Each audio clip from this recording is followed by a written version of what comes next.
Okay, let's start with some meditation.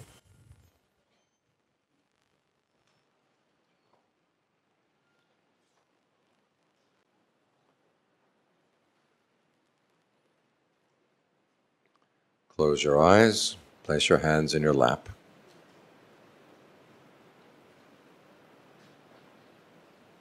And think thoughts of goodwill. Goodwill is a wish for happiness, a wish for true happiness.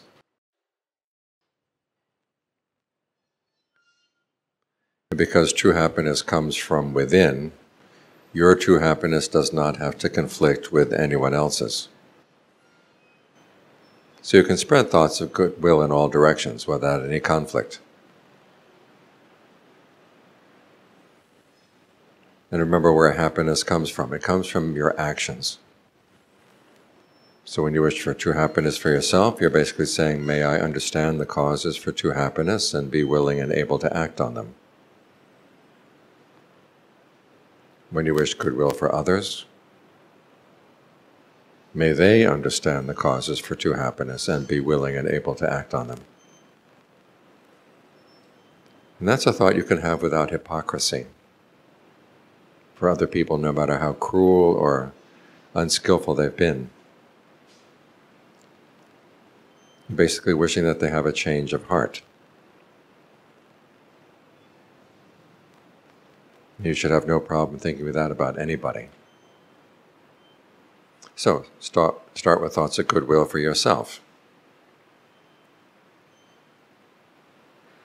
Remind yourself that's why you're here. You're looking for a happiness that doesn't harm anybody, doesn't harm yourself, doesn't harm others. A happiness that's safe and secure.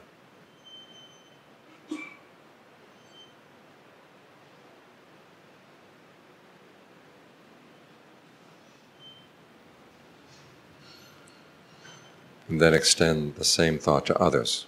Start with people who are close to your heart, your family, your very close friends. May they find true happiness too.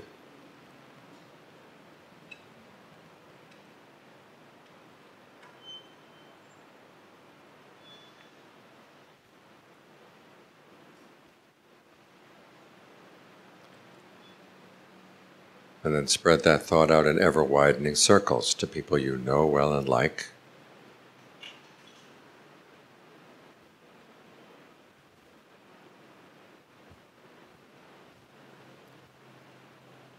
To people you like even though you don't know them so well.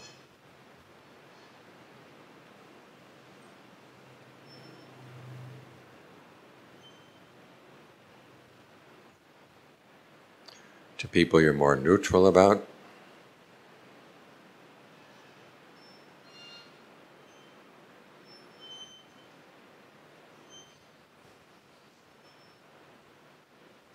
And to people you don't like.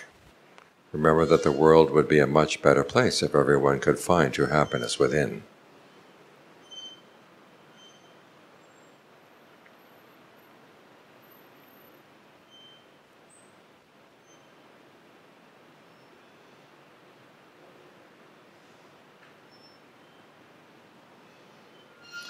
Spread thoughts of goodwill to people you don't even know.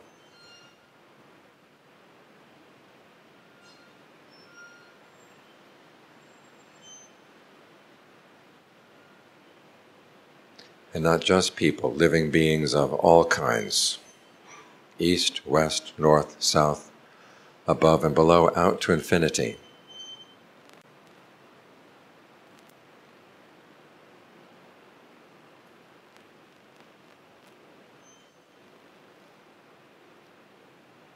May we all find true happiness in our hearts.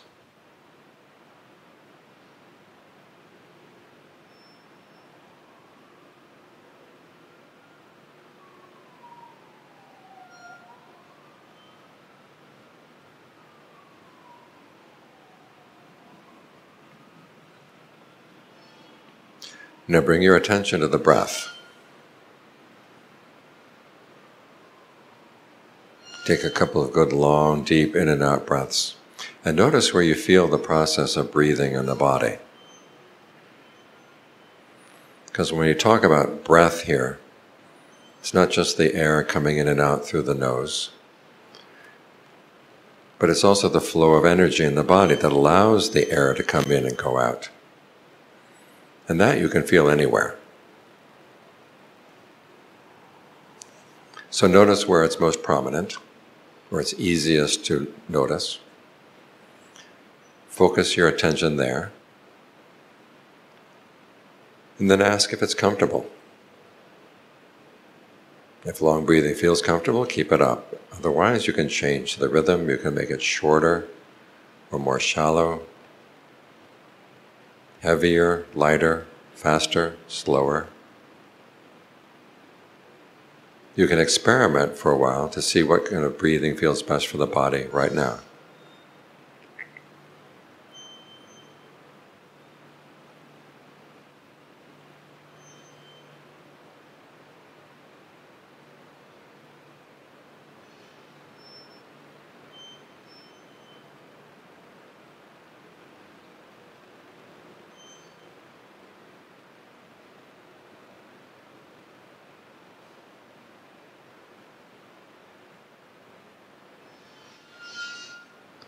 If your mind wanders off, just drop the thought and you'll be right back at the breath.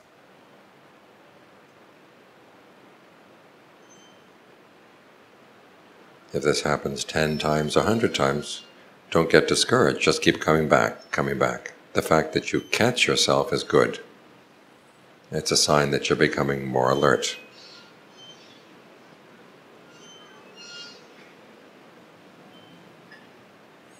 Each time you come back to the breath, reward yourself with a breath that feels especially good. That way the mind will be more inclined to want to come back.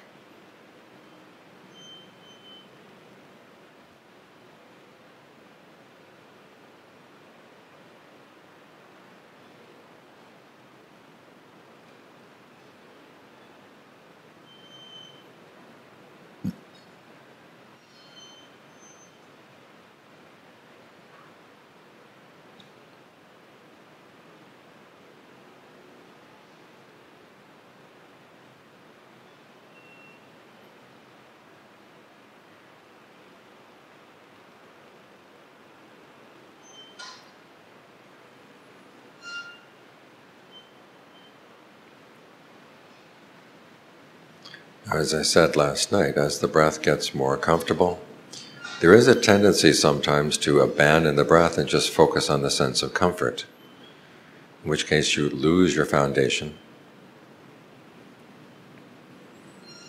and the mind gets blurry. So to counteract that tendency, the next step is to breathe in and out aware of the entire body. And a good way to build up to that whole body awareness is to go through the body first, section by section, to familiarize yourself with how the breathing feels in different parts of the body that may not be so obvious. Start first, though, down around the navel. Locate that part of the body in your awareness and watch it for a while as you breathe in, breathe out to see what rhythm and texture of breathing feels good there. If you notice any tension or tightness in that part of the body, allow it to relax. So no new tension builds up as you breathe in, and you don't hold on to any tension as you breathe out.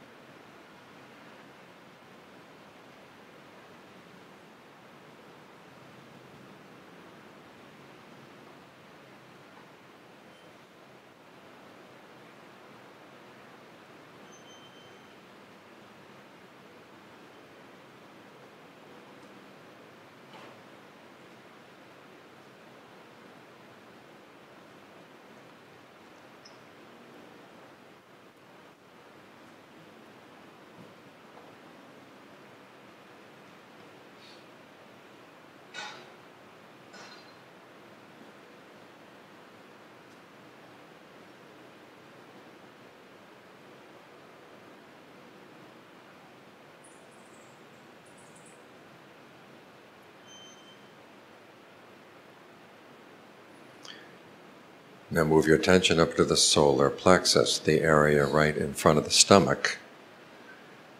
And follow the same 3 steps there. In other words, 1, locate that part of the body in your awareness. 2, watch it for a while as you breathe in and breathe out to see what rhythm of breathing feels good there.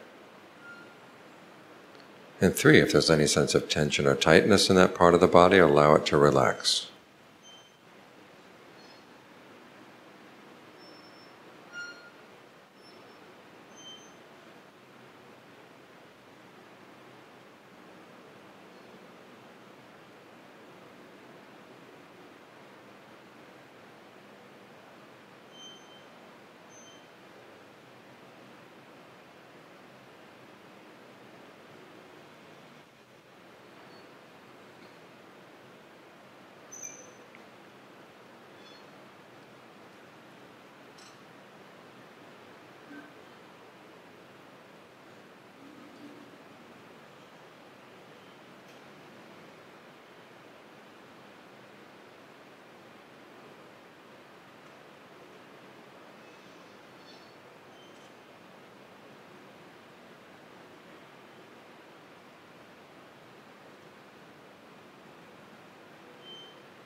Now bring your attention to the middle of the chest and follow the same steps there.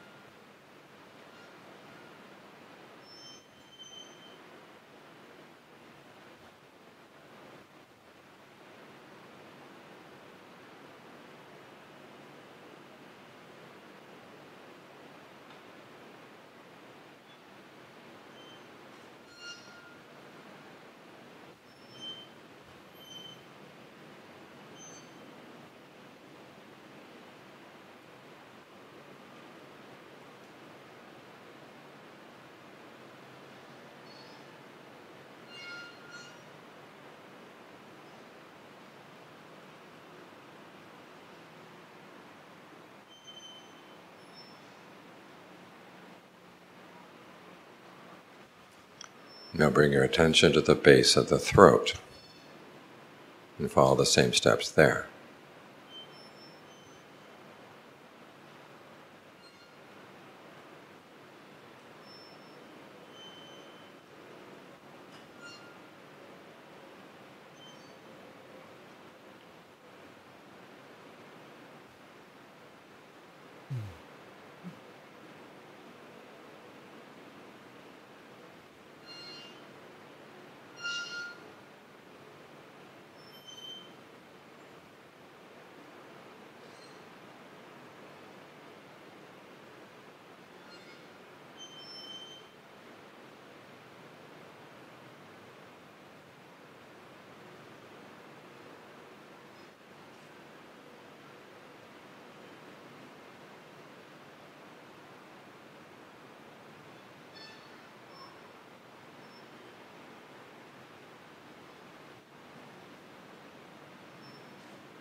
Now bring your attention to the middle of the head.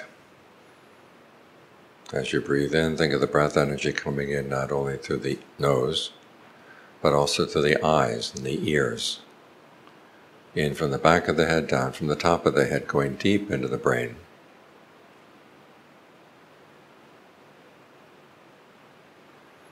And as you breathe out, think of it radiating out from the head in all directions.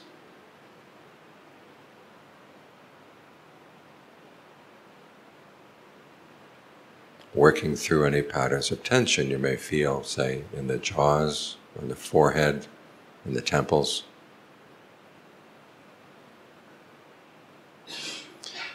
And dissolving those patterns of tension away.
Now focus your attention in the back of the neck, right at the base of the skull.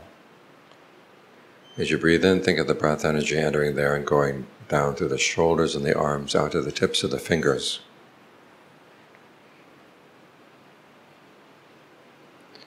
And as you breathe out, think of it radiating out from all those parts of the body into the air.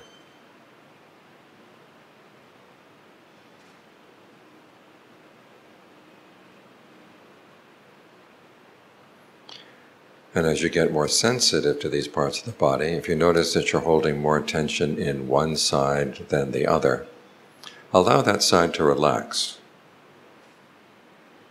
And see if you can keep it relaxed all the way through the in-breath, all the way through the out.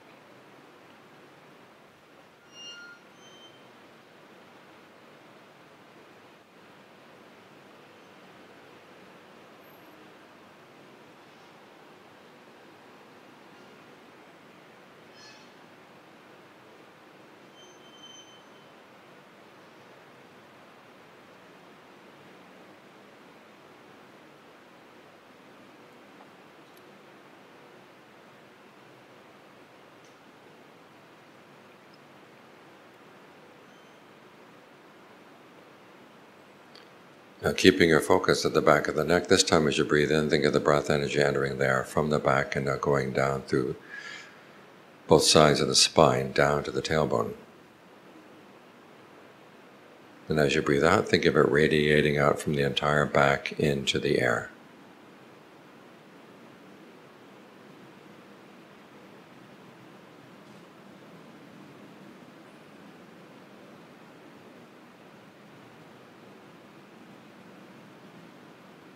And if you notice that there's more tension in one side of the back than the other, allow that side to relax, to bring things into balance.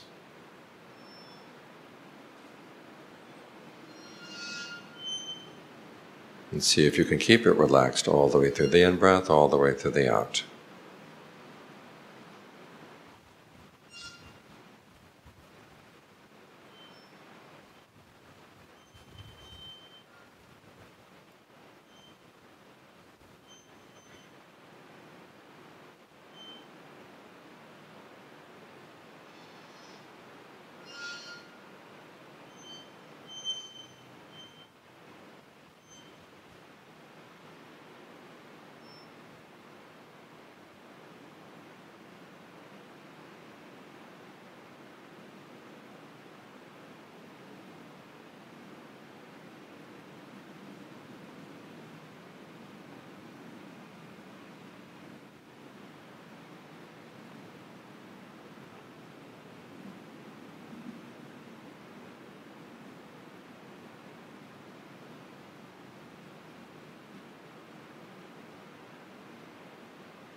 Now bring your attention down to the tailbone. As you breathe in, think of the breath energy entering there and going down through the hips, the legs, down to the tips of the toes. And as you breathe out, think of it radiating out from all those parts of the body into the air.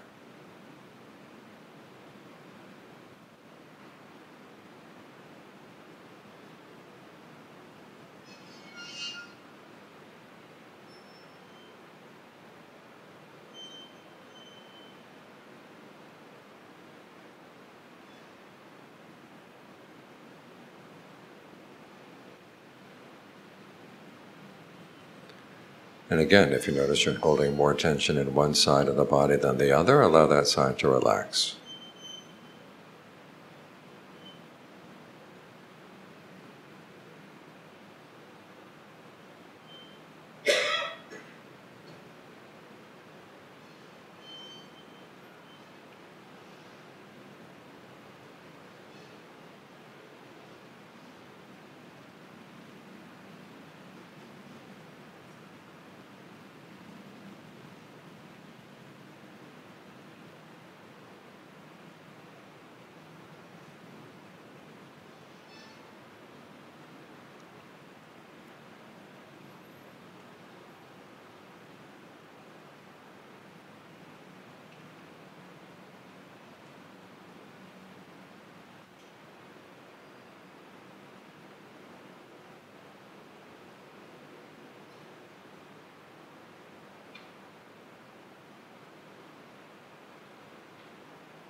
that completes one cycle in the survey of the body. If you were meditating on your own, you could go through the body as many times as you like. But for right now, choose any one spot in the body that seems most congenial. Focus your attention there. And then from that spot, spread your awareness to fill the entire body. So you're aware of the whole body breathing in, the whole body breathing out.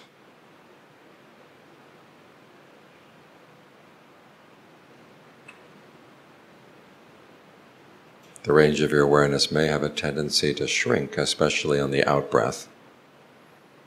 So remind yourself, each time you breathe in, whole body. Each time you breathe out, whole body. And allow the breath to find whatever rhythm feels best. Your only duty right now is to try to maintain this sense of centered but broad awareness.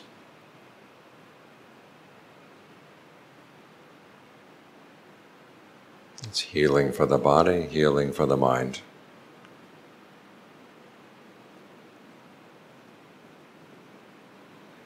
Because it's focused and all around at the same time, it provides a good foundation for insight to arise. But for right now, don't worry about the insights, just try to make sure that this foundation is strong.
Now, before you leave meditation, think thoughts of goodwill once more.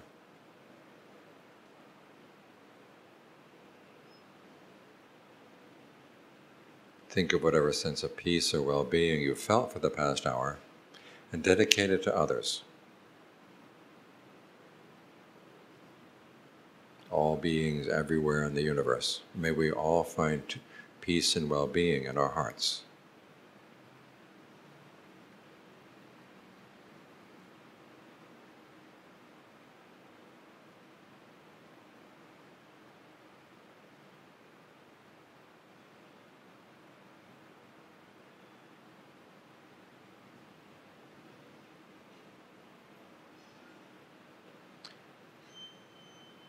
And with that thought, you can open your eyes.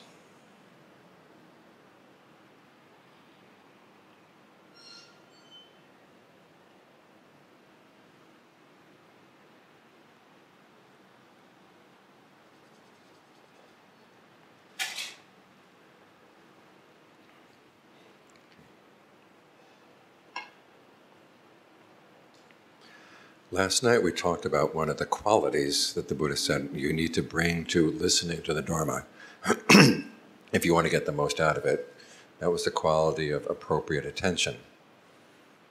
When you ask yourself questions about how does this teaching apply to my understanding or comprehending my suffering, abandoning the cause of suffering, realizing the cessation, and developing the path. Those are the right kind of questions to ask while you're listening to the Dharma. But it doesn't stop there. The next quality the Buddha said is that you try to practice the Dharma in accordance with the Dharma. In other words, that means instead of trying to change the Dharma to fit in with your preferences, you have to change yourself in order to fit in with the Dharma. It also means having a quality of consistency in your practice. If you go right for a while and then turn back and then go right for a while and then turn back, you never get a chance to find out, well, does the Dharma really work? Because you're not giving it a fair test. So you try to follow the Dharma consistently as you go through the practice. We also noted, as the Buddha said, that we find meaning in our lives through having a purpose. And so what the Buddha says, you want to take a good purpose and make yourself follow that purpose consistently. And that's a quality called determination, where you take all your different desires and you try to put them in order, so that instead of your purposes working at cross purposes, you focus your attention on the things that really are important, and you learn how to put aside the things that actually are going to get in the way. Now, a lot of people don't like this. Everybody wants everything all at the same time. I have a friend who's a novelist.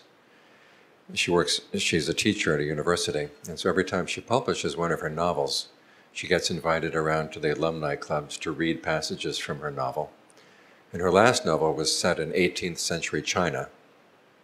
And the scene that she chose to read was when a young woman whose mother has died, her father has remarried, she now has a stepmother.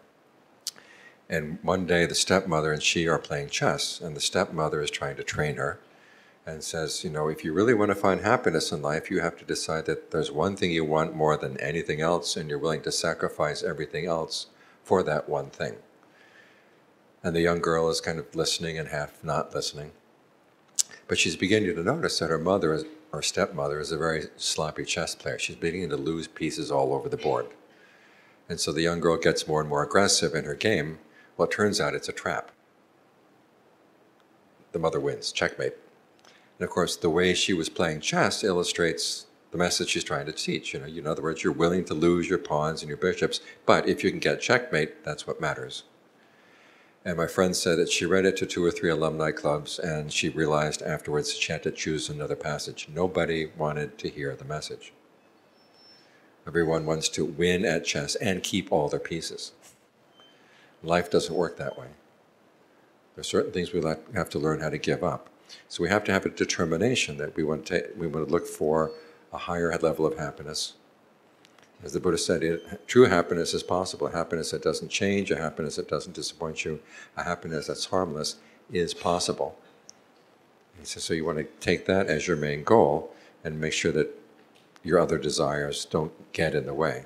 Now, learning how to order your desires like this is a quality that's called determination, atitana in Pali. And the Buddha says there are basically 4 qualities that go into this determination. The quality of discernment, truth, relinquishment, and what's that, the 4th one? And calm. And because determination is a perfection, it's interesting to notice that all the perfections fall under these 4 categories. Under the category of discernment, there is discernment itself, and also goodwill. As the Buddha once said, if you have ill will for anybody, it's a sign of wrong view. Goodwill is an important part of discernment. Under truth, there's the perfection of truth, the perfection of virtue, and the perfection of persistence. Under relinquishment, there's the perfection of giving and the perfection of renunciation. And finally, under calm, there's equanimity and patience. So tonight I'd like to talk about these different perfections under these 4 headings. And you, as you reflect on this, try to think about how does this apply to the way you're living your life? What needs to be changed? What ways you can integrate it into your practice as you go through the day? First, let's start with discernment. Discernment itself, the Buddha said, starts with the question, what when I do it will lead to my long-term welfare and happiness? It also starts by choosing the right people. I mean, you can go and ask anybody and get all kinds of information on long-term welfare and happiness. Some people will actually say long-term welfare and happiness is not possible. But he says you try to find people who are wise, people who are honest, people of integrity, and you ask them, what leads to long-term welfare and happiness? So you notice the question here has to do with strategies for finding happiness. Wisdom in the Buddhist sense is not just simply a matter of not self or emptiness or suchness. It's a matter of what can I do that will lead to happiness? And everything else in the Buddha's teachings that has to do with wisdom has to fit into that framework. So everything, wisdom or discernment is pragmatic, it's practical. It's aimed at looking at your actions and learning how to adjust your actions so you actually get results which are true happiness. And under these headings, the Buddha would have his teachings on skillful actions versus unskillful actions. Also the Four Noble Truths. The Four Noble Truths are basically guides to action. There's unskillful action, which has to do with craving, 3 kinds of craving, and then there's skillful action, which has to do with the factors of the Eightfold Path. So this question of what skillful and unskillful, what should be done and should not be done, that's a duality that underlies everything else in the practice. You may have heard a lot about how the Buddha said bad things about dualistic thinking, but there's some dualities that are really important. I mean, not all dualities are bad. If you're going in for surgery, you want your doctor to know if they're going to operate on the right side of your brain, you want the doctor to know the difference between your right side and your left side, right? So some dualities are very useful. And this duality of what should be done and should not be done, the Buddha said, is really important. He said, this is a teacher's basic responsibility, is to give you some foundation for believing that there is a difference between what should and should not be done, and that you actually have the choice. We mentioned this a little bit last night, talking about how the fact that you can discern that you are free to choose your actions, and your actions will have results. This is basically conviction. Discernment begins with conviction in the principle of karma. So always keep that in mind, because that underlies everything else. And then on goes into the principle of the Four Noble Truths. It was basically saying that true happiness is possible, and it can be done through your actions. You don't have to depend on someone else to come and do it for you. In fact, no one else can do it for you. You've got to do it yourself. But you are capable of doing it yourself. That's a good thing to believe in to begin with. So that's essentially what wisdom is, or discernment is. It's looking for the long term and realizing that whatever sacrifices have to be made for long-term happiness, they're worth the sacrifice. There's a verse in the Pali Canon, in the Dhammapada, which says, the wise person sees if there is a greater happiness that comes from abandoning a lesser happiness, the wise person will abandon the lesser happiness for the sake of the greater happiness. Now, there was a British translator who translated that into English, and he said, this could not possibly mean the meaning of this passage. It's too obvious. Well, it may be obvious, but you look at the way people live their lives, and it's not obvious. We may know that something's for our long-term welfare and happiness, but we think, like The doctor says, don't eat sugar. And you're thinking about, well, today's sugar doesn't matter. I'll worry about that tomorrow. And then the next day, okay, I'll worry about that tomorrow, and then tomorrow. And then you finally die tomorrow. So you've got to think about what are the long-term consequences of your actions. And that's the beginning of discernment, because that question, what when I do will lead to my long-term welfare and happiness, has all the basic principles of wisdom and discernment are right there. That it's going to depend on your actions, that long-term is possible, and of course that it is preferable to short-term. So that's the beginning of your discernment. And then you have to learn how to strategize. What actions would lead to what results? And this is where you have to understand the principles of karma. So these are the basic foundations of what discernment is. Now, later on in the practice, you find that emptiness will come in under the headings of what is skillful to let go of, and you think of something being empty or something being not self, it's good to let go. But these more abstract teachings have their meaning in the context of what, when I do it, will lead to long-term welfare and happiness. So keep that in mind as we go through the other perfections. Now, together with discernment is the perfection of goodwill. As I said earlier, as the Buddha said, if you have ill will for anyone, it's a sign that you have wrong view. You think that somehow you could gain an advantage by wishing for someone else to suffer. It's not going to work. You might say, well, so-and-so has been bad. I'll have goodwill for them after they've suffered a little bit. But you know what happens? People suffer a little bit, and they very rarely think about, oh, it's because I did something wrong. They'll place the blame on somebody else. So you might as well say, okay, may you be happy if you've been acting in unskillful ways. May you change your ways. Be happy to see you change your ways. If there's anything I can do to help, I'll be happy to do it. Now, this thought is something that you have to actively develop. Sometimes you may hear that we have, our nature is basically, goodwill is innate in our minds. It's not innate. Or if it is innate, it's just as innate as ill will. You look at little kids. It's very easy for a little kid to have ill will for somebody else, and you don't have to teach it ill will, it knows. It comes very naturally to the child. So the mind has this choice between goodwill and ill will, and as we talked last night about learning how to fabricate states of mind, you have to fabricate a state of goodwill. One is you remember what it is. May this person understand the causes to happiness, be willing and able to act on them. And then you have to consciously maintain that attitude as you go through the day. You have to motivate yourself, reminding yourself that, okay, this is actually for my own good, my own well-being. If I have ill will for someone, it's going to be really easy to do unskillful things to that person. I'm going to end up with bad karma. So for my own sake, I have to consciously develop these thoughts of goodwill. Now, this does not mean that you have to like the person. I mean, you can have goodwill for snakes. You don't have to like snakes, but you think about, poor snakes, they don't have any arms, they don't have any legs. Feel a little bit of compassion for the snake. But you don't say, I'm going to come up and pet the snake and be nice to it. The snake doesn't want that anyhow. The snake wants to be left alone. So sometimes goodwill means leaving somebody alone. May you be happy in the way you live your life, but we don't have to look out after each other. So goodwill is a perfection that you want to develop at all times for your own protection, to protect yourself against doing something that's unskillful. So those are the two qualities, discernment and goodwill. They go together.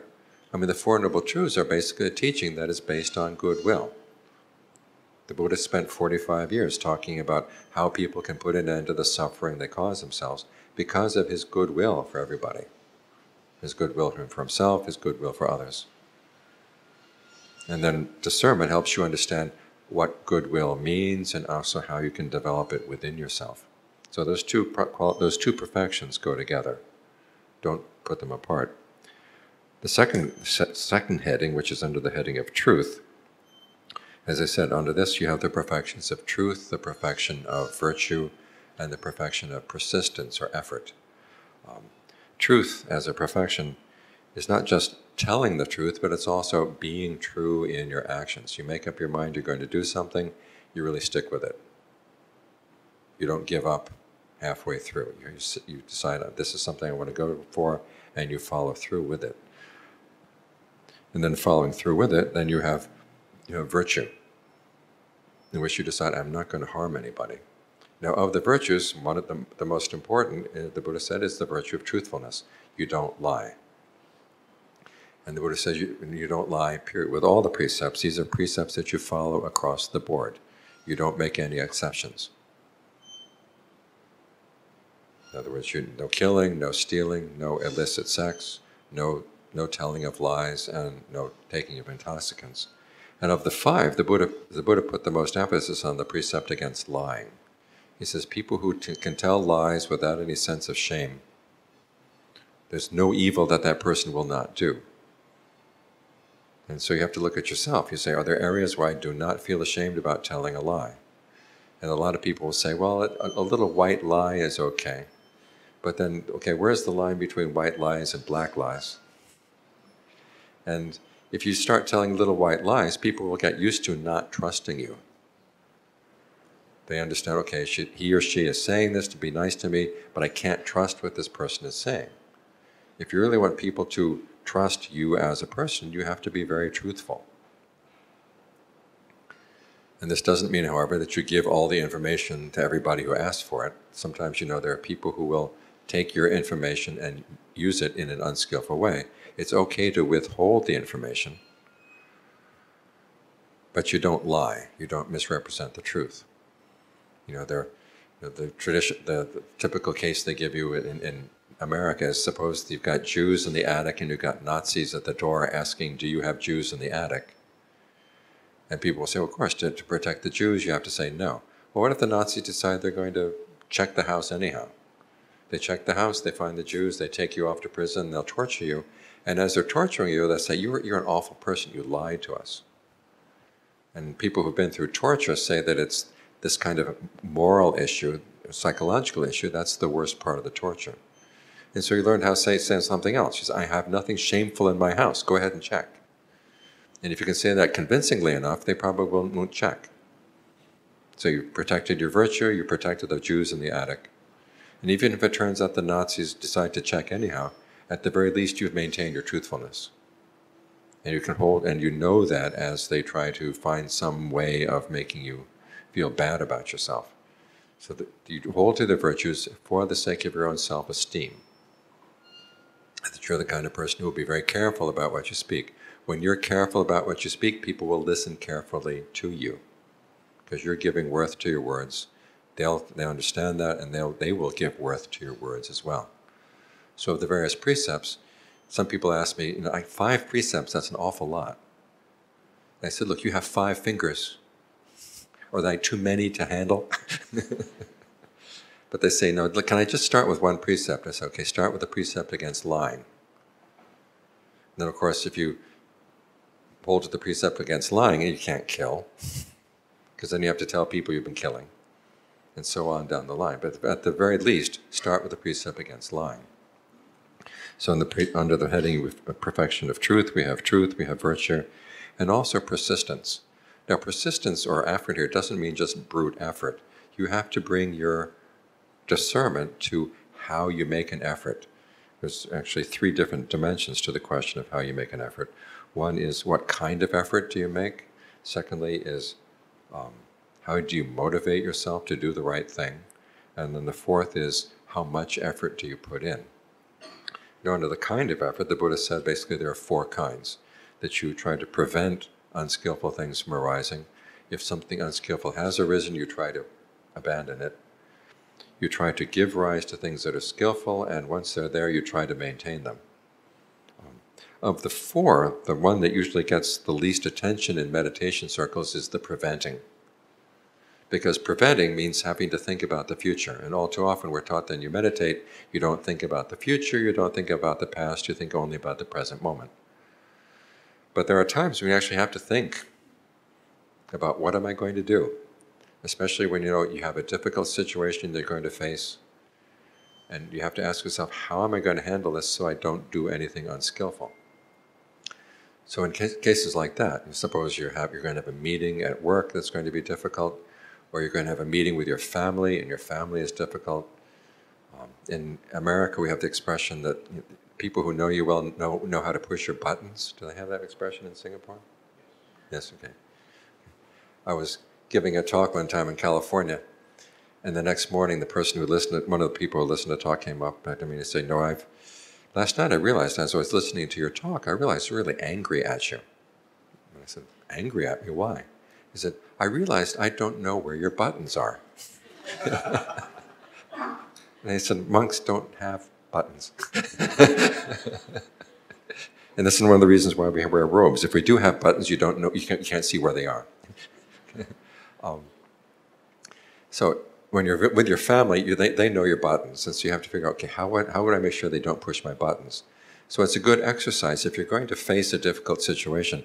At the end of every meditation session that day, put aside 5 to 10 minutes at the end of the meditation. The mind is calm, the mind is clear, the mind has been concentrated, and you ask yourself, okay, now how am I going to approach that issue?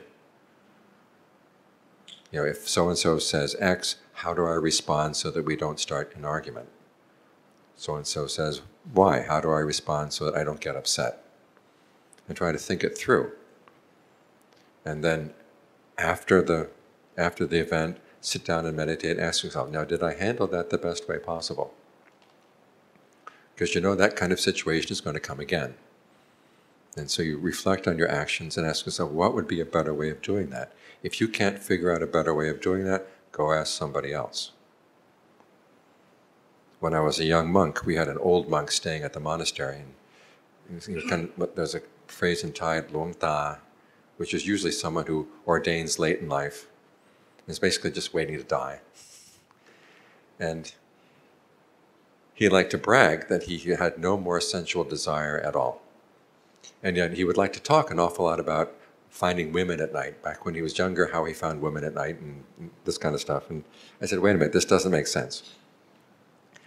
And so one day he was bragging about how he had no more sensual desire. And I said, look, you're the only person around here who's talking about women. I can't believe what you're saying. And he got really upset. Well, word of this got to Ajahn Fuang. And Ajahn Fuang called me aside. He said, look, that was not a very skillful way of handling that.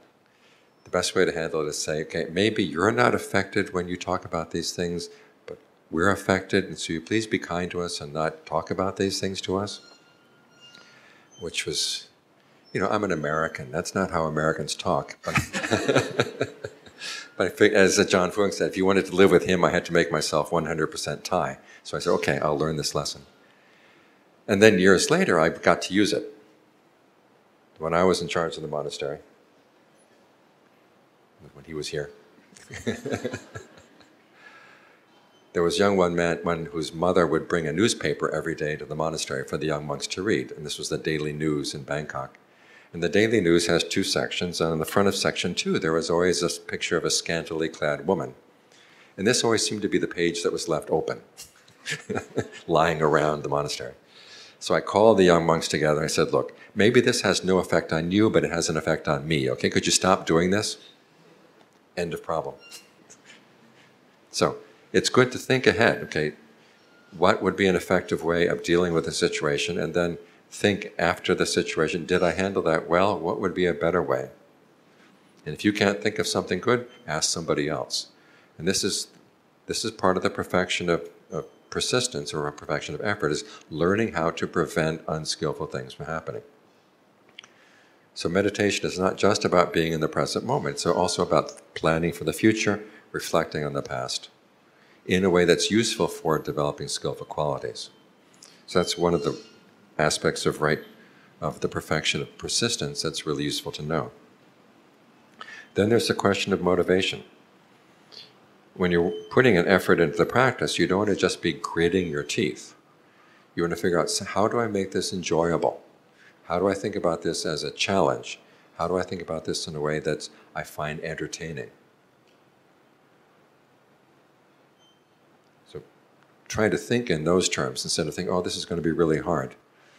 The next time John King puts you in a three-hour meditation, so okay, you can't move for 3 hours, ask yourself, okay, how do I make myself enjoy this? How do I see this as a challenge, and how do I get satisfaction out of meeting the challenge? How do I develop my discernment in the course of this?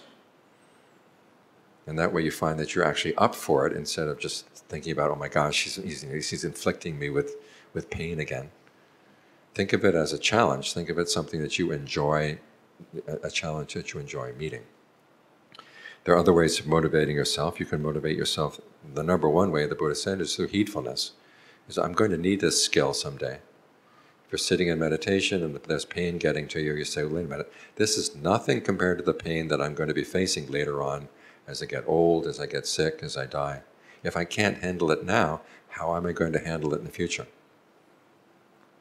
So you use heedfulness to make yourself, okay, I'm going to stick with this. I'm going to try to figure out how I can be with the pain and not suffer from the pain. So heedfulness is an important way of motivating yourself. Also compassion for yourself, compassion for other people. If I can learn how to handle pain, then when I'm old and sick, I'll be a lot easier for other people to deal with. I won't be inflicting my relatives with my pain and my lack of control. So think of it as compassion for them as well. You can think of a sense of pride. Okay, I'm going to master this skill. You can think of a sense of shame. You know, if the Buddha were here right in front of me, what would he say? If I'm sitting here, all I can think about is how miserable I am, and I'm sleeping and nodding off. You probably know the story of Moggallana sitting in meditation and nodding off, and the Buddha suddenly appears right in front of him. And how would you feel, you know? Or there was another story of Sona, the monk who was thinking about disrobing. All of a sudden, boom, the Buddha appears in front of him. So think about that. If you're thinking about something unskillful or doing something unskillful, how would I feel if the Buddha suddenly came and said, what are you doing? So think in various ways to motivate yourself, saying, okay, I really want to do this well. So in case the Buddha ever shows up, okay, I can be proud. It's like, I'm doing my best. And the Buddha will be happy. Okay, those are the perfections that come under the heading of truth, which are truth itself, virtue, and persistence. Under the heading of relinquishment, we have giving and renunciation. Now, the important aspect of giving in the Buddha's teachings is that it's something that's done voluntarily. Now, where there's generosity is really generosity when you do it of your own free will. This is why monks are not allowed to go out and ask for do fundraising. Even if someone comes to them and asks, where should I give this donation? The monk is supposed to say, give where you feel inspired or you feel that would be well used. Years back, I had a student whose mother was quite wealthy, and he called me up one day and he said, my mother wants to give $2 million to a Buddhist center. And what can I tell her so that she would give it to you? And I said, tell her to give where she feels inspired and feels it would be well used. She gave it to somebody else.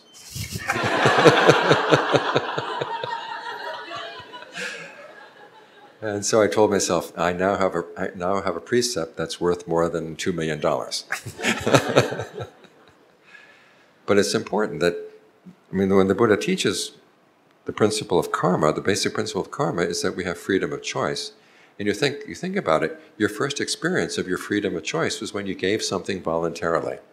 Not because your mother told you to, or not because anyone in the family told you had to. It was when you decided of your own free will, I want to give this to somebody else. And so the Buddha wants to protect that. King Basenadi came to him one time and said, where should a gift be given? And he was expecting the Buddha to say, well, give to Buddhists, because if you ask the Brahmins, where should a gift be given? The Brahmins say, give to the Brahmins. You ask the Jains, where should a gift be given? They say, give to the Jains. But the Buddha said, no, give where you feel inspired. So generosity is something the freedom of generosity is something that should always be protected. That's a very basic Buddhist principle. However, King Basenadi went on to ask, where when a gift is given, does it give the most fruit or the best results? And the Buddha said, okay, that's a different question. And in that case, you want to think about your own motivation, you want to think about the gift itself, and you want to think about the recipient. In terms of your own motivation, the Buddha said the lowest motivation is the idea that I will get this back with interest. In other words, I give this gift now, in a future life I'm going to get, I'll be wealthy in return. And even though that's not the highest motivation, still it's better than not giving at all. Above that is just the idea that giving is good. Above that is the idea that is, these other people are poor and they're lacking, I have something, I have more than enough, it's not right that I don't share. Higher than that is simply that it feels good to give. Higher than that is even when you don't even feel that there's any return that you want from the gift anyhow, just give it freely as an ornament of the mind. So you look at your motivation and you try to develop a more and more skillful motivation as you give. When I was a young monk at Vadasokaram, there was a nun who was sponsoring the building of a new hut for the monks. And she was directing the workers as they were building it. So I visited the construction site one day, and it was a really nice little hut. The workmanship was very, very fine. And she happened to be there giving orders to the workers. So I asked her, are you building your palace for your next lifetime? And she said, no, this is my vacation home. I've already have my palace. Okay, that's the lowest motivation, but still it's better than not giving. But you want to look at your motivation. Secondly, in terms of the gift itself, you want to give something that's appropriate, something that does not harm you, does not harm the person who's receiving it. In other words, you don't give cell phones to monks, okay? Because what are they going to do with them? It opens up all kinds of possibilities, right? So be careful about the kinds of things you give to the monks. And then finally, the Buddha says, when you choose the recipient, choose someone who is either free of passion, aversion, and delusion, or someone who is actively trying to get rid of those qualities. Those are the people who give make the best use of your gift. Because when you give a gift, you want to feel happy about the idea beforehand, happy while you're doing it, and happy afterwards. So try to choose a good gift, give motivation, and choose the right people to give it to. People you feel, okay, these people are going to use this gift well. That's how you develop the perfection of giving as a skill. Now, the perfection of renunciation here basically means renouncing sensual thoughts. Now, this doesn't necessarily mean that you have to give up all sensual pleasures, but you have to give up your fascination with thinking about what kind of sensual pleasures am I going to have tonight? What kind of sensual pleasures will I have tomorrow? This is where the mind is really addicted. I mean, you can eat pizza and it takes what? In America, it takes 10 minutes. How long does it take in Singapore? 10 minutes. In France, it takes an hour. But still, you can think about it for hours ahead of time. What do you want on your pizza? Which pizzeria do you want to go to? They say, well, no, I don't like that, I like this. And you can go back and forth on the different toppings. You go to the pizzeria, it turns out it's closed. That's okay, I can find another one. And the mind can keep thinking and thinking and thinking about these things. And then afterwards it does restaurant reviews. And this, the Buddha said, is the real addiction. Even more so than the sensual pleasures themselves. Because it really makes you weak. It gets the mind more and more dependent on things being just a certain way and not any other way. And you get less and less able to just live with this situation or be content with what you got. And so, to overcome this kind of thinking, the Buddha said you have to replace it with another kind of pleasure. And this is where the practice of concentration comes in. The Buddha says you can have all kinds of discernment. You can analyze the body into its 32 parts. You can analyze sensual pleasures so that they're not attractive. But if you don't have an alternative pleasure, the mind is going to go back. So you provide it with the pleasure of jhana, the pleasure of strong concentration, as a way of renouncing sensuality. So when you hear somebody say that strong concentration or jhana is not necessary, then you ask them, well, why did the Buddha include it in the path? It's there. It was the first factor of the path that the Buddha discovered. You know the story that he had tortured himself for 6 years, and then he realized this was not the way, and could there be another way? And he thought about the time when he was a child and he'd entered spontaneously into the first jhana. And he asked himself, could that be the path? And he realized, yes, that is. So that was actually the first factor of the path, and it's the one that Buddha said is the heart of the path, because it's what gives you the nourishment you need in order to withstand your temptation to keep thinking about sensual thoughts and getting involved in more and more unskillful things around sensuality. So, in order to perfect the perfection of renunciation, you have to provide the mind with another form of pleasure, a higher form of pleasure. So that renunciation here does not mean going without. This means, again, making a trade. Remember we talked earlier about making a trade between a higher pleasure and a lower pleasure. This is where it comes into play in the practice of renunciation. Finally, the last heading is the heading of calm. And here we have equanimity and patience. We talked a little about equanimity and patience last night. And in both cases, it's a matter of learning to be selective. What things are you equanimous about so you can focus your efforts on areas where you can make a difference? In other words, you look at things that you can't change. You say, look, I've got to be equanimous about this. I cannot get upset. And this way you're able to help in areas where you can make a difference. You know, if a relative is sick and it looks like the doctor's prognosis is that it doesn't look good, okay, you can't get upset. You say, okay, what can I do right now to make life easier for the person who's sick or other people around? So you can focus your efforts on areas where a difference can be made. Now, John Phương used to talk about what he called small-hearted equanimity and large-hearted equanimity. The small-hearted is when you say, okay, the world is simply the way it has to be, I have to learn how to accept it, and you just say, I'm just going to give up. And that kind of equanimity is not the kind of equanimity the Buddha is talking about. He's talking about the equanimity that comes when you have an alternative source of pleasure. That you can then be equanimous about how there are things outside that you can't change, but you've got something good inside that you can maintain.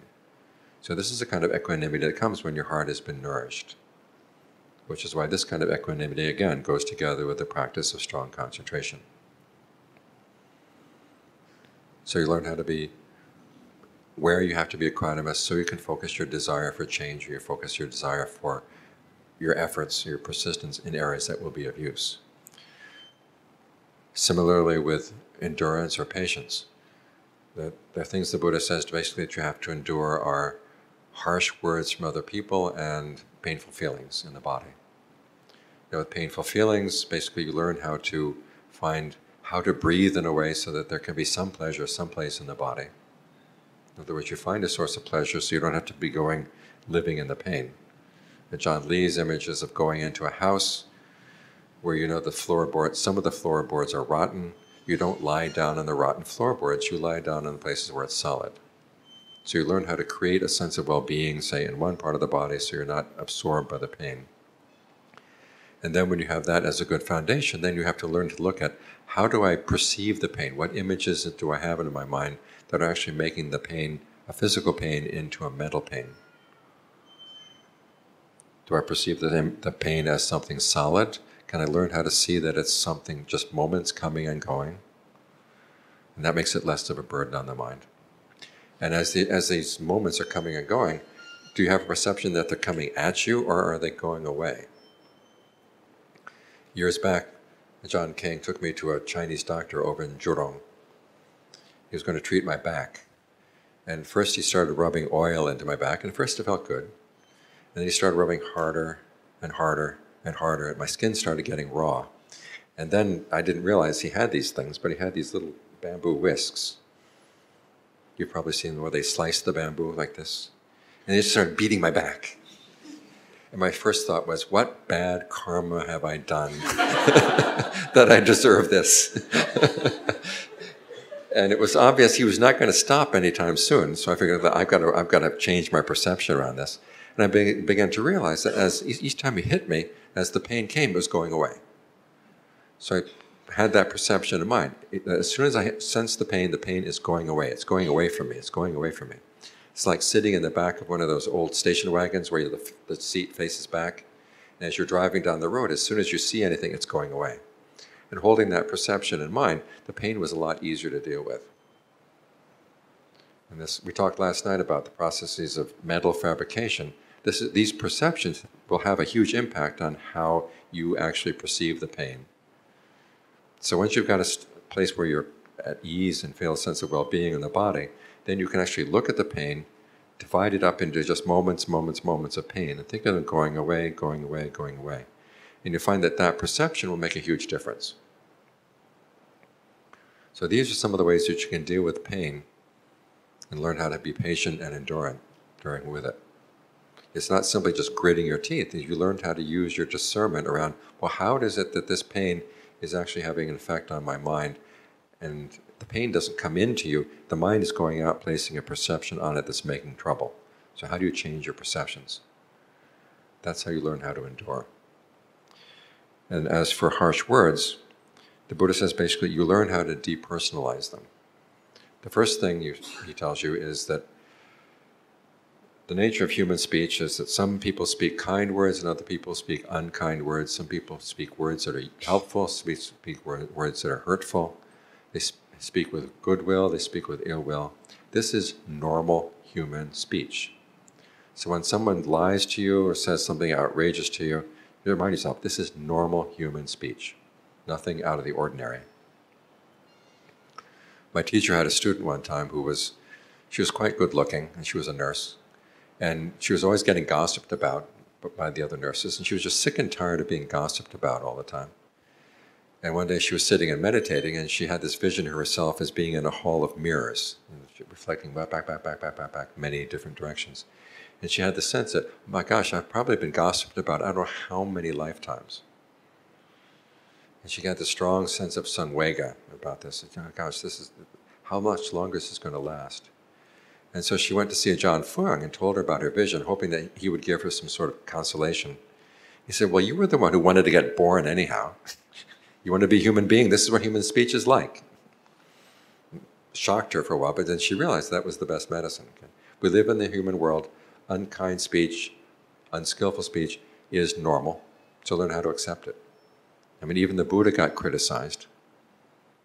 So if the Buddha can be criticized, what's the difference? What's the difference with you? So think about in those terms. The other way the Buddha has you depersonalize unkind words is when someone says something really nasty to you tell yourself, an unpleasant sound has made contact at the ear. Now, when was the last time you did that? Usually we pull it in. We have all kinds of commentary that goes on. This person shouldn't have said that. Why did they disrespect me? The Buddha says, okay, those thoughts are the thoughts that are hurting you. The sound makes contact at the ear. Just leave it at the ear. Don't pull it in and stab yourself with it. So these are some of the ways in which you develop the perfection of endurance. You learn how to depersonalize the harsh words. You learn how to analyze pain so that you see that the reason pain is hard for the mind to take is because of what you're doing. This is the basic lesson of the First Noble Truth. We suffer from what we're doing. So we learn how to change our ways. So that's the perfection of calm. So this is how you develop your determination. You are discerning and choosing your goal and the means to the goal. You try to choose a purpose that is good, because we live by our purposes. Our purposes are what give meaning to life. The Buddha offers you the best possible purpose, a happiness that doesn't change, a happiness that harms nobody. And so you try to take that as your goal, and then have goodwill for yourself and goodwill for others as you pursue that goal.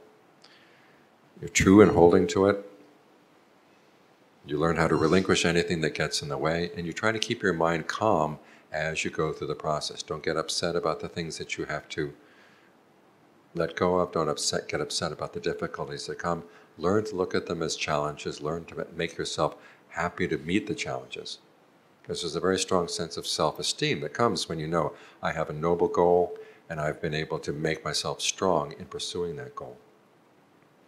So it's in this way that, reacting this way when you listen to a Dharma talk, think about how can I use this to further my goals of trying to pursue happiness. And learn how to be true to that all the way through. That's how you practice the Dharma in accordance with the Dharma, and how you get the most out of listening to the Dharma. By giving meaning to your life and then using the Dharma to help clarify any doubts that you have, help clarify the path, and help smooth the path and make it more clear to you what actually is on the path and how you can pursue it. So that's the best way to listen to a Dharma talk. So that, combined with appropriate attention, it should get you far. So, are there any questions? I have a question for the recorder. Was last night's talk recorded? It was? Because I noticed that the microphone was sitting in my lap.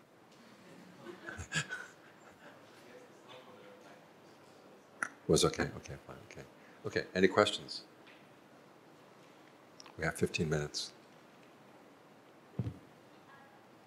Do we have mic? Do we have traveling mic?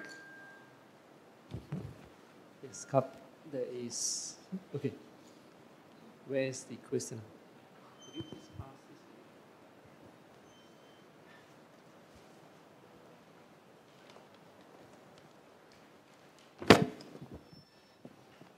this? Hello? Okay. So actually I have two questions. My first one is that I really like meditation, but the customs of Buddhism, like the bowing and things like the raised platform, I can't really understand them. And when I go to meditation centers to meditate, when I don't mind doing it, and I don't mind giving in again for pursuing what I want, but I can't help that and feel that it's just, in a way I'm lying, because I don't really feel anything towards all these kinds of rights, these kinds of things. Okay.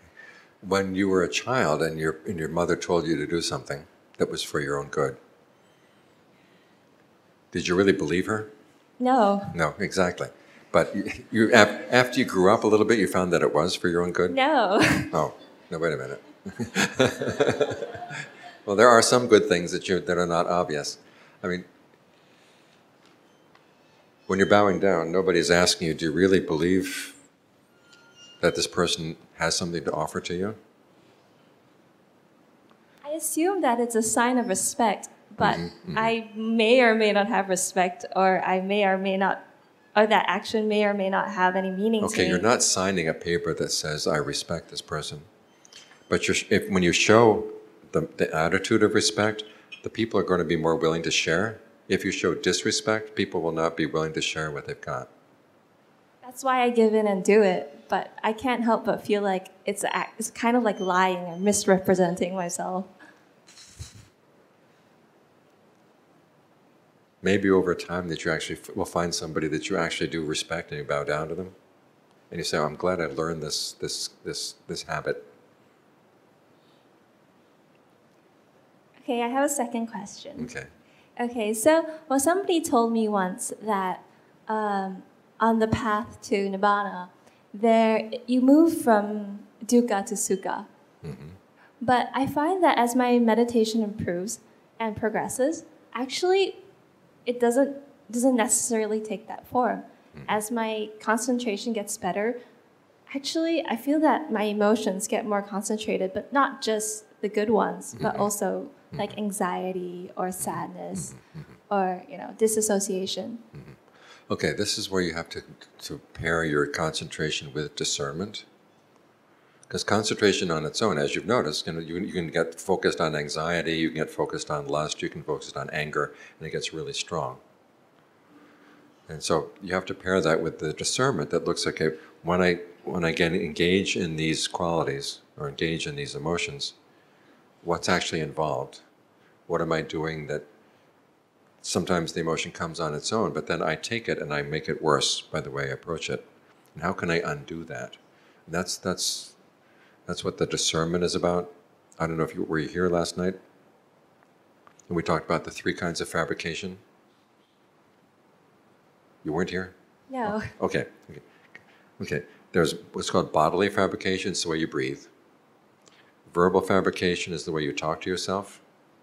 And then mental fabrication is basically the feeling tones you have, and then the perceptions that you hold in mind. And so if you find yourself in something unskillful, you have to step back and say, okay, how am I breathing? How am I talking to myself about this? And what are the perceptions I'm holding in my mind? Can I change these things? I try that, but it may or may not work. Okay, well, you're going to learn from practice what works and what doesn't work. Because whoever told you that you're going straight from dukkha to sukha didn't tell you the whole story. Because you're going to be running into different kinds of dukkha, and you have to learn how to figure out, okay, what am I doing that's creating this? And you're going to get more and more sensitive to this as you practice. You're going to find areas that you used to think were actually sukha, and they become dukkha as you practice. Like everywhere? Not everywhere. Almost everywhere. No. But you find more and more that you get more sensitive to things, and particularly, but what you should get sensitive, most sensitive to is, well, how am I adding unnecessary dukkha on top of this? So it's going to be a process of learning from trial and error, basically. And you find certain, again, this is one of the reasons why we listen to the Dharma, get some ideas about what perceptions I can change, or how can I talk to myself in a new way about the issue.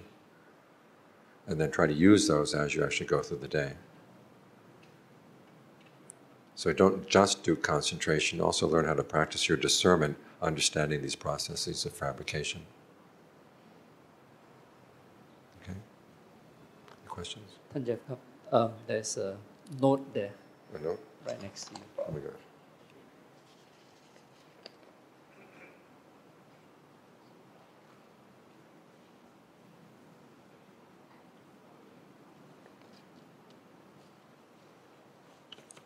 Okay, the first question was about somebody who stopped meditating out of fear.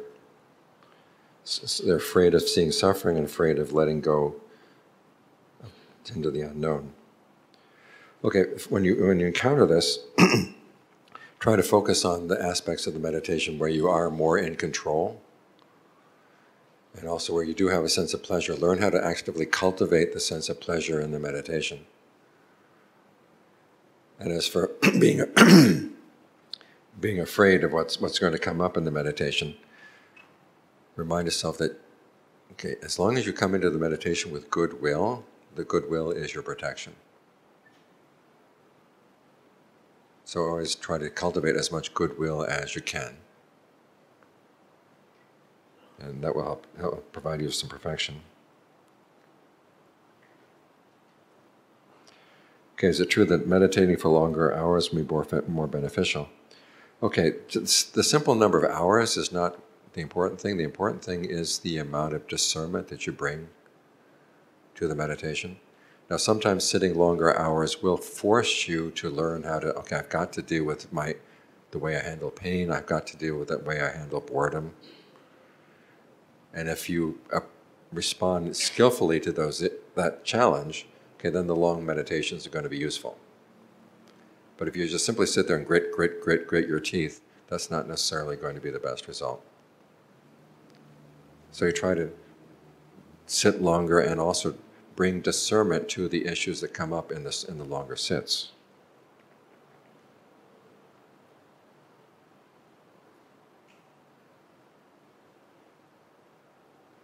And finally, okay, I'm mindful when I'm working with friends, but with my family, I'm able to hold back my anger. Okay, this is just basically a bad habit. And you've got to learn how to say, okay, I've got to learn how to change my habits around my family. And this is going to be difficult if the family is there, they're not changing their habits.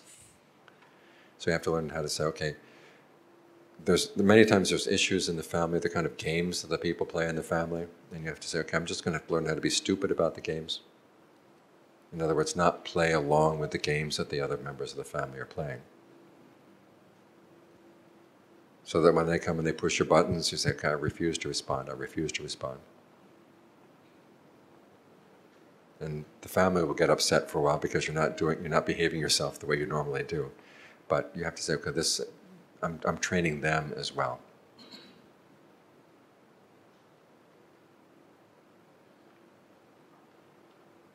And also, don't feel oppressed by your family.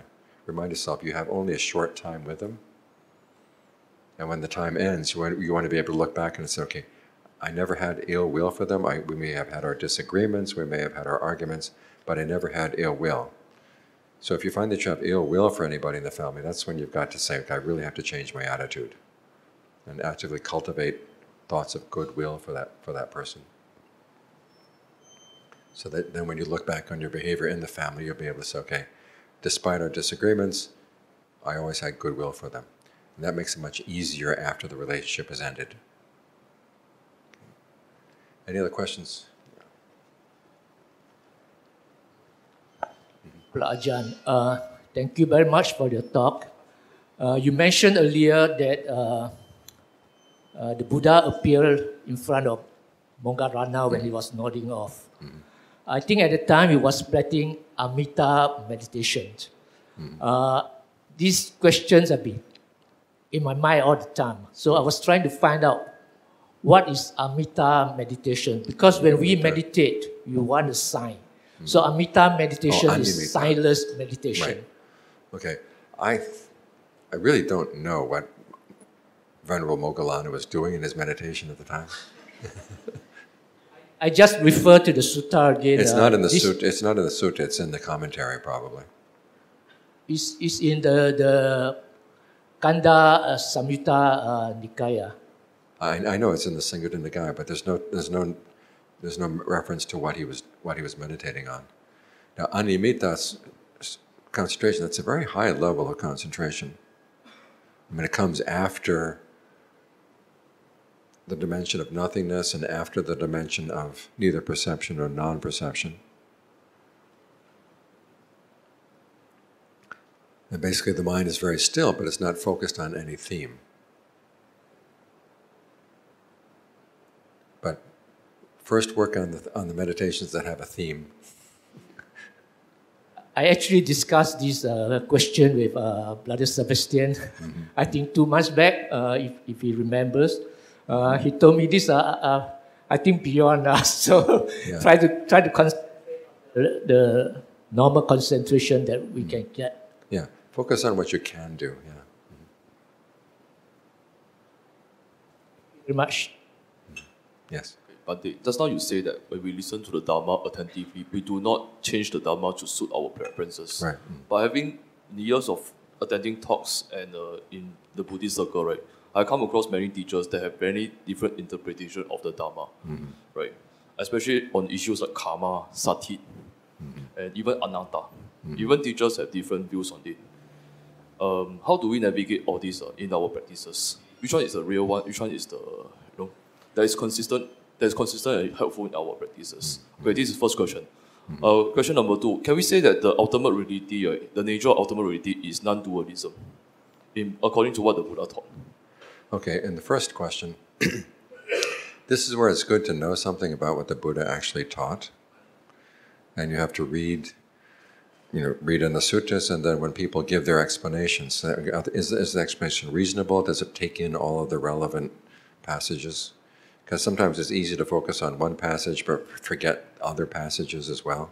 So you want to take the whole topic into consideration. And then taking that topic into consideration, the whole topic, what seems to be the best interpretation. As far as non-dual, the Buddha says that it is possible the highest non-dual state of mind is a willed form of concentration. In other words, it's the dimension of the infinitude of consciousness. Well, that's just concentration. That's not the ultimate state of attainment. The Buddha never talked about the difference between conventional reality and ultimate reality. That was a later development. Everything he talked about, he said all words are conventions. Now the reality you want to look for would be the reality of the end of suffering. And there's no question of dual or non-dual in that.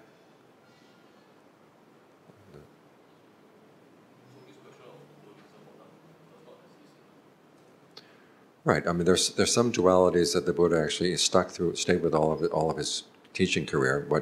The way what should be done, what should not be done. He held to that as a teacher. But then, in terms of his own attainment, in terms of nirvana, that's something that's beyond even dualism and non-dualism. The concepts don't apply.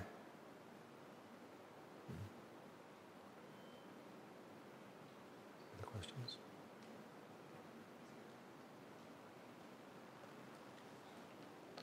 Last call.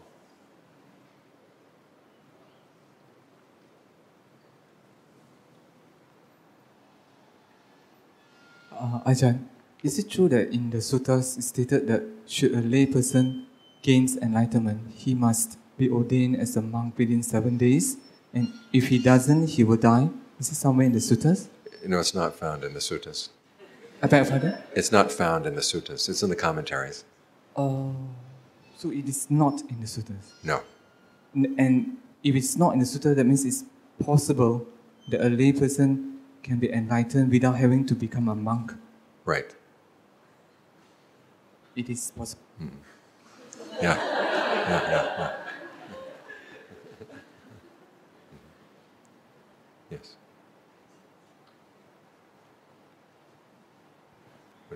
Bante, I want to like to stress something on mosquito. During this period of in Singapore, a lot of mosquito and mosquitoes. dengue fever cropping up all this. So, for example, in my house, I see a few mosquitoes around. I use the mosquito spray. Then I spray on it. But the thought I never said I'm going to kill you. I only just spray only. Somehow or other, the mosquito, some of them will die. I mean, that's like taking a machine gun and saying, okay, I'm not killing anybody. Anybody gets in the way of the machine gun, that's their problem.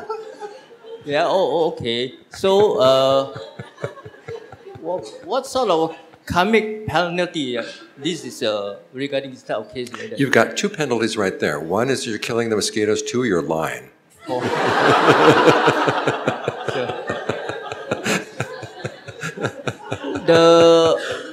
I mean, if you don't chase it away, then you got bitten, then you're going to get it. There are other ways of chasing them away besides spraying.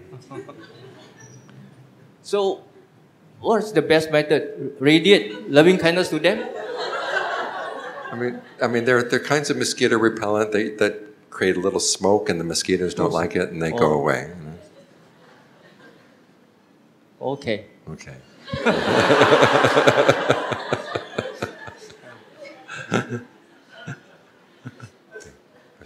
Two questions. Okay. One, recently there's been a lot of commodification of jhanas. It becomes like a commodity that. So the question is, in practice, is jhana necessary for enlightenment, liberation? Yes. Now the question is, when you're meditating, are you supposed to be thinking about jhana? And the answer is no. You meditate on the breath, you focus on the breath. You meditate on the parts of the body, you focus on the parts of the body. And you will begin to notice that your mind gets into deeper and deeper stages of concentration.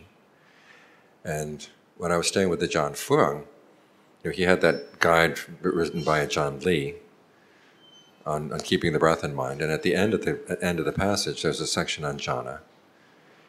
John Phương would hand this out to people, but he would never mention the word jhana while he taught. And he would never say, so-and-so has the second jhana, so-and-so has the third jhana. He would basically talk to people, so what's your breath like when the mind settles down? What is your mind like? Where are you focused? Those are the things that are important.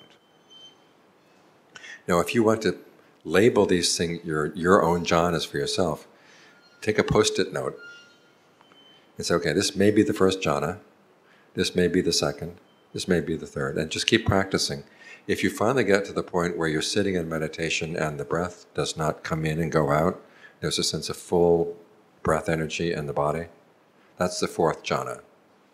That's the one jhana that has an objective standard that you can measure it by. And then you look at the other jhanas you had, and you may have to rearrange your notes. But what the important thing is, you've learned how to observe your own concentration. Observe the characteristics. One. And two, when you're going to go from one level of concentration to another, you always have to ask yourself, what is the disturbance in this level? What am I doing to disturb the stillness? How can I stop that? And if you keep that question in mind as you go through the practice, that question will take you all the way to awakening. And you don't even have to think about which jhana you're in. Because sometimes you can read the books and you can have certain ideas, but then books can be misleading. Because so this sounds like that sounds like this. Years back I was camping in Utah, and there's a place in Utah that's called Powell Point. It's a 10,000-foot cliff. And the guidebooks say, you get onto Powell Point and you can see the whole southern half of Utah. And so we were driving there and we didn't realize that we made a wrong turn. And we got to another point. but we thought it was PowerPoint. So we get out and we looked around, and the book said, okay, from PowerPoint you can see this mountain and this mountain range. And so that must be the mountain range, and that must be the mountain, and that must be the mountain. And then, but there was this other cliff that was up to the east of us, was much, much higher up. And said, that's not in the book. And we finally realized, okay, that's PowerPoint. So the next day we went up to PowerPoint and we realized that all the names that we'd given to all the mountains were all wrong. So that's why I say use Post-it notes. So we trust ourselves, use our observation, and watch. Watch and just notice what's the level of disturbance and what is making the disturbance in each different state. And that'll be much more valuable knowledge than having a signpost. Because it doesn't come with a post that says, you are now entering first jhana. Do they have sounds like this in Malaysia? You are now entering this town, population X. Yeah. So there's no sign that says, you are now entering the first jhana, population 1, elevation 8 miles high. I mean, they don't come with signs. So try to just observe the qualities of your mind. And that's what the concentration is for. Okay, next question. Second question relates to yesterday's talk about appropriate attention and appropriate action. Mm-hmm. So in Singapore, we do not have Sangharaja. So what are the options available to laypersons when monks go rogue? When monks do what? They go rogue, as in make mistakes, serious mistakes. Okay, you have to be very careful. I mean, you have to sort of broach the topic, with a senior monk, and ask them what would be the best way to handle the situation. Consult with other monks that you trust. And get advice from them. Okay. Yeah. Thank you. Yeah. Question behind you.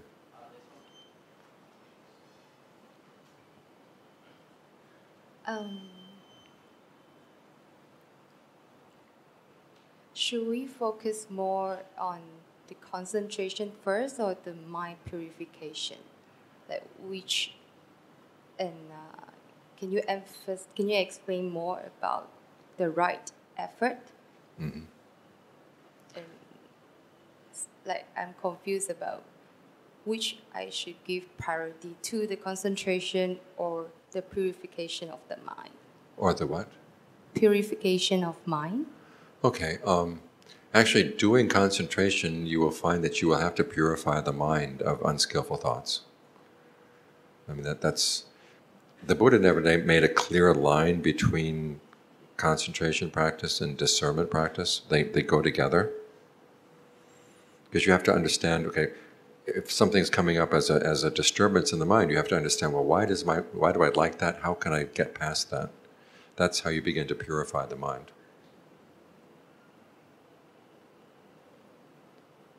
So try to do the two of them together, and that both qualities will help each other along.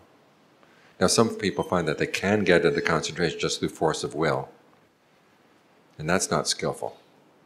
You have to say, okay, I'm going to use my determination, but at the same time I will try to understand the hindrances, understand the distractions, and figure out some way to get around them. And that way you learn how to purify the mind as you're getting it more and more still.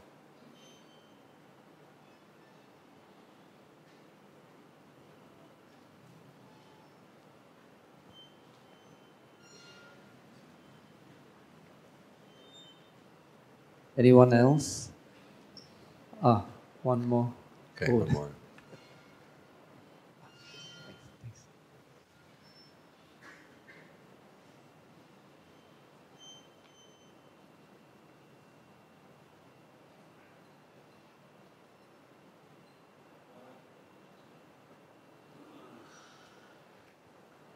Ajahn, I'd like to hear from you a sense of direction in terms of reference points. Because, as I'm listening to your Dhamma talk, if I needed to investigate what is the reference point, because many of the questions that have been asked refers to things other than the original suttas that Buddha taught. Mm-hmm. They come out of commentaries, they come out of things that have come later than what the period of Buddha. So can you give us a sense in terms of direction when we are trying to discern something, whether it's correct, it's true, where should that be? Okay, when the Buddha was about to pass away, he called the monks together and he said there are 7 sets of teachings that for him were the most important. We call them the wings to awakening. In Pali, it's the Bodhipakkhya Dhamma. And that's the reference point. You've got the 4 foundation or 4 establishings of mindfulness, the 4 right efforts, the 4 bases of success, the 5 faculties, the 5 strengths, the 7 factors for awakening, the Eightfold Noble Path. That's the reference point. And then you're looking at anything else that comes in the suttas, and anything that is in line with that, okay, that can be accepted. Anything that is not consistent with that, you can put it aside. So I put together an anthology on the topic. It's called The Wings to Awakening. It's got lots of sutta passages, and that for me is a good place to start.